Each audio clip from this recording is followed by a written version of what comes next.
বাংলাদেশের প্রধানমন্ত্রী শেখ হাসিনা চোরের মতো পালিয়ে গেছে পার্শ্ববর্তী দেশ ইন্ডিয়া। এমন কি কাজ করেছে সে যে চোরের মতো পালাতে হলো শেষ পর্যন্ত বাংলাদেশ ছেড়ে? যখন সবাই জানতে পারলো বাংলাদেশের প্রধানমন্ত্রী শেখ হাসিনা পার্শ্ববর্তী দেশ ইন্ডিয়া পালিয়ে গেছে, তখন সবাই আনন্দ উল্লাস শুরু করলো এবং মিষ্টি বিতরণ করা শুরু করলো। সবাই বলতেছে স্বৈরাচারের পতন হয়েছে, গণতন্ত্রের জয় হয়েছে। এই জন্য সবার কাছে আজকের দিনটা ঈদের মতো লাগতেছে। বাংলাদেশের আনন্দ উল্লাস সারা বিশ্ব লেগে গেছে। বিশ্বের সব জায়গায়, সব স্থানে তারা আনন্দ উল্লাস এবং মিষ্টি বিতরণ করতেছে। থেমে নেই কানাডার প্রবাসীরাও তারা আনন্দ উল্লাস এবং মিষ্টি বিতরণ এবং দোয়া করতেছে যেন বাংলাদেশের মানুষ নাকি নতুন জীবন পেয়েছে। এই জন্য তারা অনেক খুশি। এই আনন্দ ভাগাভাগি করার জন্য আর সবাই একত্র হয়েছে এবং মিষ্টি বিতরণ করেছে, হই হুল্লা শুরু করেছে। Its students was killed by the brutal dictator Sheikh Hasina. And yesterday, she just disappeared from Bangladesh. But people of Bangladesh was living abroad, we all looking for her. Why are you looking? Because we want that she should come out for the justice.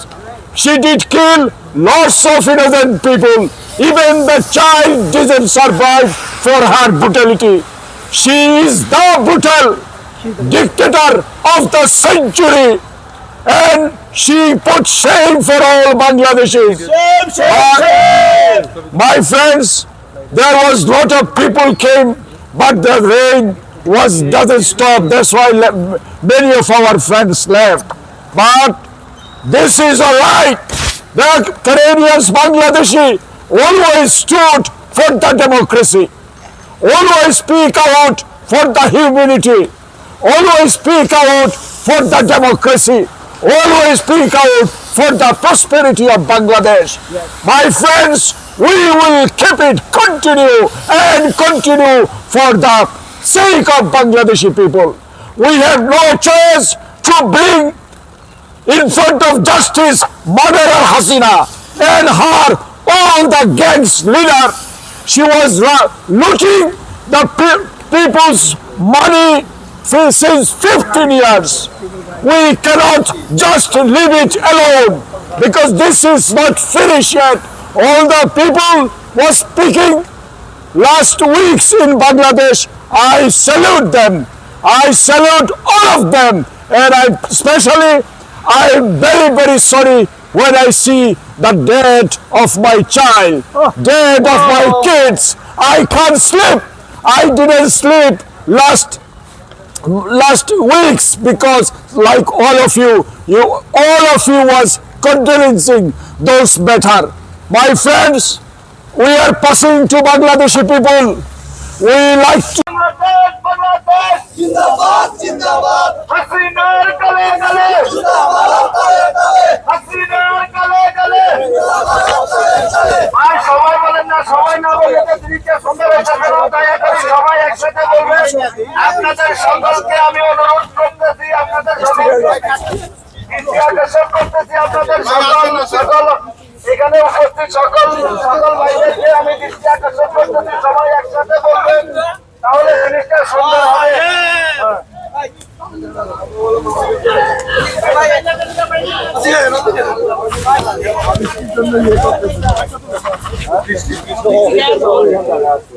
আপনারা যেখানে এসেছেন, আপনাদের আনন্দ আমাদের সুখের ছায়া নেমে এসেছে। আমরা দীর্ঘদিন যাবৎ স্বৈরাচারী হাসিনা সরকারকে বাংলাদেশি ক্যানাডিয়ান আমাদের দাবি ছিল বর্তমান স্বৈরাচারী হাসিনা সরকারকে উচ্ছেদ করে বাংলাদেশে একটি গণতান্ত্রিক সরকারের ব্যবস্থা করে বাংলাদেশের মানুষের গণতান্ত্রিক অধিকার ফিরিয়ে আনার জন্য বাংলাদেশের মানুষ, পৃথিবীর বাংলাদেশি যত ভাই বোনেরা আছে সবাই এক হয়ে সেই খুনি হাসিনাকে It's very nice. Take one.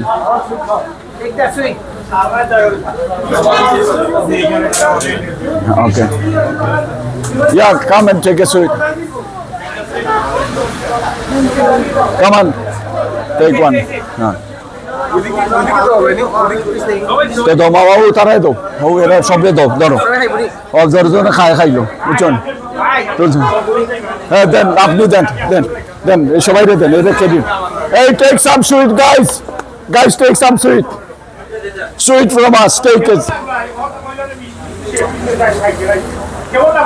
আলহামদুলিল্লাহ, আজকে তো আমাদের আনন্দের দিন, আজকে তো আমার ঈদের দিন। আমি মনে করি আমরা যারা এইটা বেশি করে করেন, এটা বেশি করেন। এমন জীবন করিও ঘটন, মরিবে তুমি কাঁদিবে ভুবন। এমন জীবন করিও না ঘটন, খাইছে মরিবে তুমি কাঁদিবে ভুবন। খাবে না ও এলাউড না এই গদি থেকে নেমে দিয়েছেন সংগ্রামী সাথী ও বন্ধুগণ। বহির্বিশ্বে আমরা যারা আছি আপনারা দেখতে পাচ্ছেন এই 16 জাতীয়তাবাদী শক্তির আজকে ওইখানে যেটা হয়েছে শুধু ছাত্র নয়, সারা বাংলাদেশের 18 কোটি মানুষ এই স্বৈরা শাসনের বিরুদ্ধে আন্দোলন করে আজকে তারা প্রতিহত করেছে। আমরা আনন্দের সাথে জানাচ্ছি আগামী দিনগুলিতে সুন্দরভাবে গণতান্ত্রিকভাবে যেইভাবে আমাদের নেতা শহীদ রাষ্ট্রপতি বহুদলীয় গণতন্ত্র সৃষ্টি করেছিলেন, আমরা সেই গণতন্ত্রের মাধ্যমে একটি সুষ্ঠু নির্বাচনের মাধ্যমে একটি সুন্দর দেশ গড়ার জন্য কাজ করবেন। প্রতিটা লোকের কাছে আমার অনুরোধ থাকবে যার যার স্থানে সবাইকে শান্তি শৃঙ্খলা বজায় রাখার জন্য আমার আপনার সবারই দায়িত্ব। সংগ্রামী সাথী ও বন্ধুগণ, আজকে এখানে আমাদের প্রিয় নেতা আমার মন্নান ভাই, সাইদ ভাই, জনাব ফয়সাল আহমদ চৌধুরী এবং অন্যান্য ব্যক্তি এখানে উপস্থিত আছেন। আমরা যারা এখানে আছি এই আমরা উপস্থিত হয়েছি আজকে। আমরা জানি যে বাংলাদেশে বিজয় মিছিল হচ্ছে।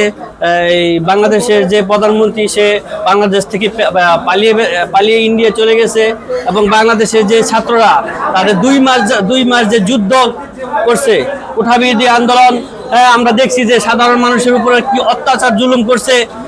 সেই অত্যাচার জুলুমের বিজয় হয়েছে ছাত্রদের। সেই বিজয় উল্লাসের জন্য দেশের মধ্যে যেমন উল্লাস করতেছে এবং সারা বিশ্বের মতন কানাডাও উল্লাস করতেছে।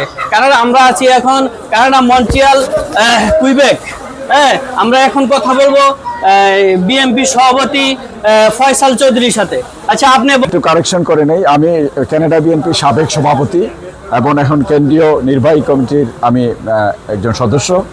তো আমি এখানে মনে করা বলতে বাংলাদেশের জনগণ কি মনে করে? বাংলাদেশের জনগণ মনে করে একটা নিকৃষ্ট, একটা স্বৈরাচার, শুধু না একটা মার্ডারার, সরাসরি খুনের সাথে জড়িত, হত্যার সাথে জড়িত, লুটতরাজের সাথে জড়িত। এই লুটতরাজকারী, এই হত্যাকারিনী, ওকে পালিয়ে যেতে দেওয়া ঠিক হয় নাই। ওকে সঠিকভাবে জনগণের সামনে দাঁড় করিয়ে বিচারের সামনে দাঁড় করানো উচিত ছিল। ওই বিচারকে বিদ্যাঙ্গুলি দেখে ও পালিয়ে গেছে। তবে ইনশাল্লাহ ও পালিয়ে কোথায় থাকতে পারবে না।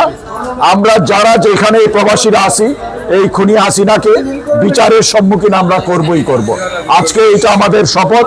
সারা বিশ্বের মধ্যে আমাদের যে সমস্ত বাংলাদেশিরা আছেন যারা এই আন্দোলন সংগ্রামের সাথে, বিশেষ করে এই যে গত 3 সপ্তাহে শিশু এবং ছাত্রদেরকে হত্যা করা হয়েছে, এই হত্যা থেকে, এই জেনোসাইড থেকে খুনি হাসিনাকে কখনো ফরগিভ করা যাবে না, কখনো ওকে মাফ করা যাবে না।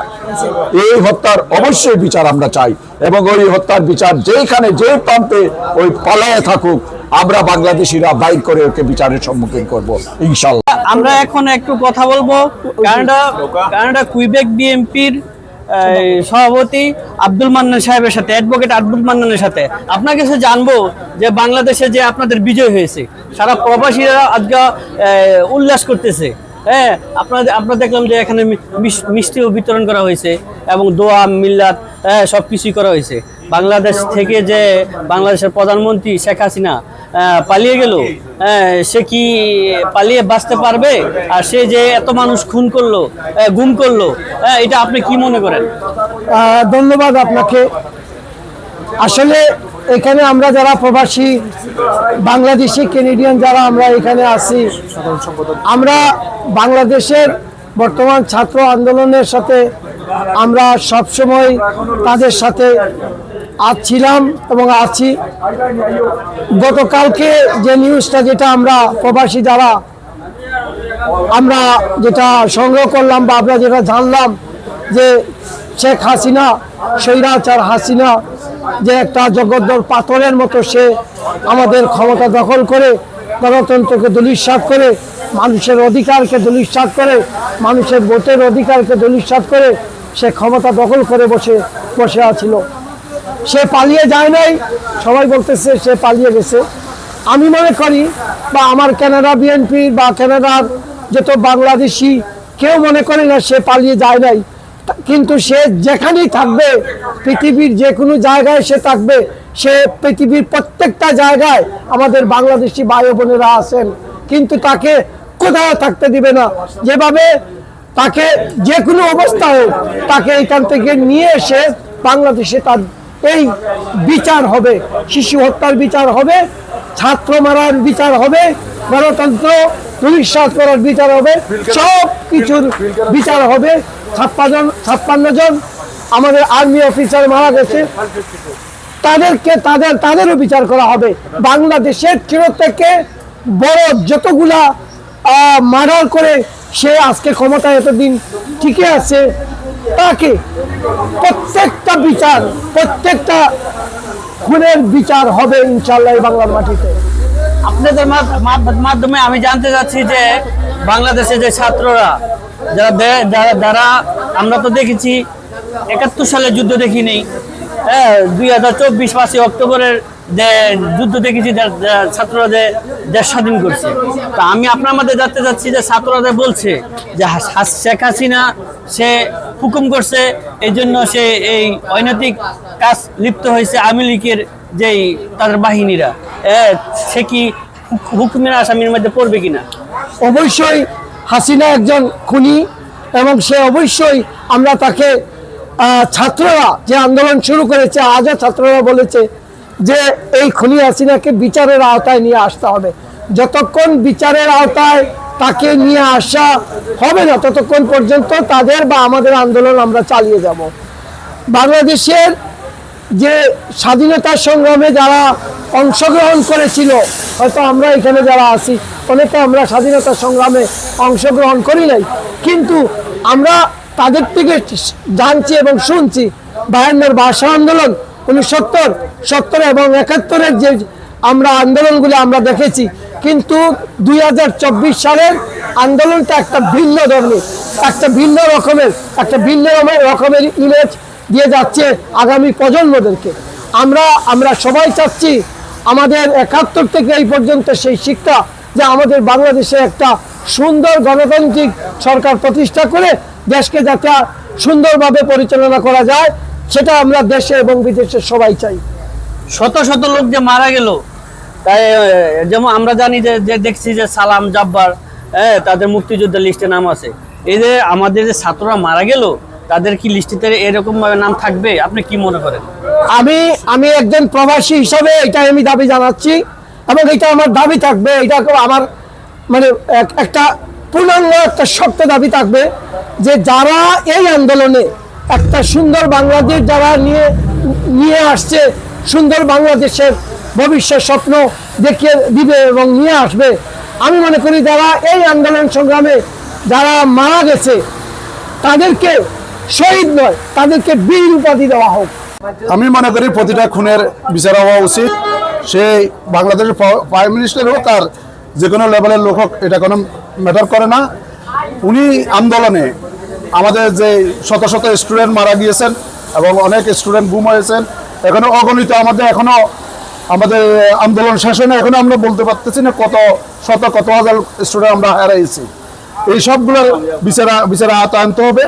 উনি বাংলাদেশে পালিয়ে গেছে, বর্তমান বিশ্বে কোথাও পালিয়ে যাওয়া থাকার সেই সুযোগ নেই। বাংলাদেশ বিশ্ব এখন এমন একটা জিনিস, আপনি মুহূর্তে কে কোথায় আছে জানতে পারবেন।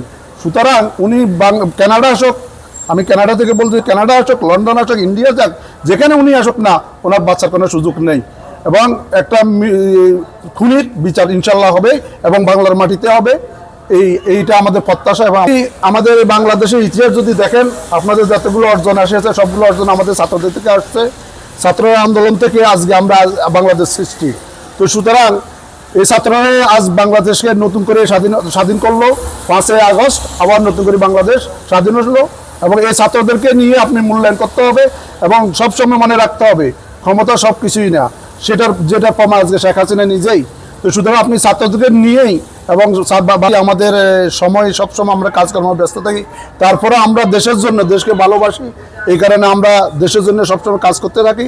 এবং প্রবাসে, বিশেষ করে মিডল ইস্টে যে আমাদের যে প্রবাসী ভাইরা আন্দোলন করতে যে অ্যারেস্ট হয়েছে, আমি আশা করব আজকের এই নিউজ থেকে এবং আপনার বাংলাদেশের এই স্বাধীনতা হতে আজকে আপনার ওদেরকে মুক্ত করে দেবেন। এবং ভবিষ্যতে প্রবাসীরাই সবসময় আন্দোলনে আগে আসে। যেমন আপনার 2009 সালে যখন আন্দোলন হয়েছে, তখন আমরা সবাই এই কানাডা বিএনপি, আমরা আমার পাশে আমার সিনিয়র সাংগঠনিক সম্পাদক ভাই আছেন নাসিম ভাই, আমরা সবাই এই আপনার ইয়াতে পার্লামেন্টে গিয়ে আমরা এই সর্বপ্রথম আমরা আন্দোলন শুরু করেছি। তো সুতরাং প্রবাস সবসময় বাংলাদেশ ভাষে আছে, থাকবে এবং ভবিষ্যতেও থাকবে। এবং প্রবাসে আমরা যারা আছি, যারা অ্যারেস্ট হয়েছেন, আশা করি তাদেরকে জামিনে মুক্তি করে দিয়ে দেবেন। ঠিক আছে, আপনাকে অসংখ্য ধন্যবাদ।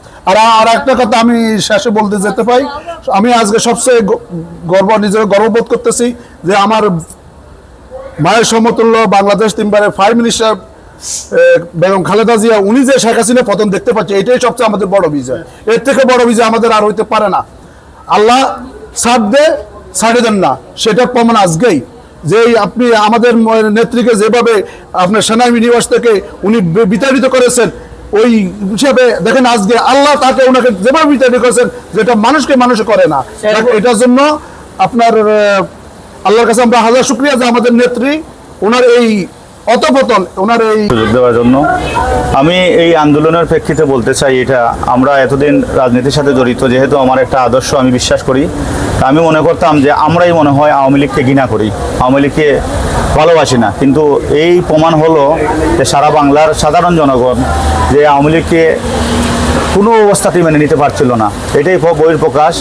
সবচাইতে বড় জিনিস যেটা হলো, ছাত্ররা কুঠাবিরোধী আন্দোলন করেছে, শয়ে ছাত্র মারা যাচ্ছে, গুলিবিদ্ধ হয়ে পাখির মতো গুলি করে মারতেছে, কিন্তু ওনাদের এই মেট্রো রেল বা বিভিন্ন ধরনের রাষ্ট্রীয় সম্পদ যেটা নষ্ট হয়েছে, এটা দেখা যায় যে ছাত্র চাইতে বেশি দরদ ওদের এই সম্পদের নিয়ে। এটাই হলো সবচাইতে ঘৃণার বিষয়। ওনারা যদি চাইতো যে মেধাবী ছাত্ররা যারা আসো আমরা বসে করি, কিন্তু এটা না, তারা চাইতে তারাই যা আছে, আওয়ামী লীগ যারা করে তারাই হলো সব কিছু, আওয়ামী লীগের বাইরে যারা আছে সবাই হলো রাজাকার। আওয়ামী লীগ না করলে রাজাকার, মুক্তিযুদ্ধ রাজাকার হয়ে যায়। আর এই আমার মনে হয় আমার যারা সিনিয়র আছেন সারা ওয়ার্ল্ডের ভিতরে মনে হয় এরকম দৃষ্টান্ত আর কোথাও নেই যে ছাত্ররা আন্দোলন করে একেবারে সরকার উৎখাত করে ফেললো, আর আমরা মানে কে কোথায় গেছে তারও কোনো নিশানা পাওয়া যাইতেছে না। সরকারের দলের মন্ত্রী এমপি কারা কোথায় আছে তাও কিন্তু খুঁজে পাইতে যাইতেছে না।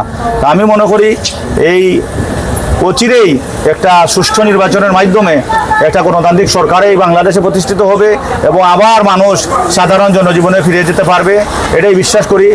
আর আমরা, আমার সহযোদ্ধা বন্ধু বলে গেছেন, আমাদের বাংলাদেশের তিনবারের প্রধানমন্ত্রী বেগম খালেদা জিয়া খুবই অসুস্থ, বয়স্ক মানুষ, ওনার জন্য দোয়া করি। এবং ওনার সাথে যে অত্যাচার করা হয়েছিল, এই অত্যাচারের বিষয় বাংলার বুকেই হয়ে গেল, এটা আমরা সবাই দেখতে পেলাম। এটার জন্য আল্লাহর কাছে শুকরিয়া মতো। ওদের চাকরি বাঁচাতে গিয়ে, গদি বাঁচাতে গিয়ে ওরা কথা শুনতে হয়েছে, কিন্তু ওরা বিবেকের বিরুদ্ধে চাকরি বাঁচানোর জন্য কাজ করেছে। যখন দেখলো ওরা যে দেয়ালে পিঠ থেকে গেছে, যে আমরা সরকারের কথা শুনলে আমরা বিবেকের সাথে যুদ্ধ ঘোষণা করতে হয়, তখনই তারা এই ছাত্রদের সাথে সহযোগিতা করলো এবং ছাত্রদেরকে গ্রিন লাইট দিল। তখনই এই পর্যায়ে আসলো আমাদের আন্দোলনটা। সাধারণ ছাত্রছাত্রীরা এই পর্যায়ে পৌঁছাতে পারলো এবং এই স্বৈরাচারী সরকারের পতন ঘটিয়ে ওরা এই রাষ্ট্র জয় করে এবং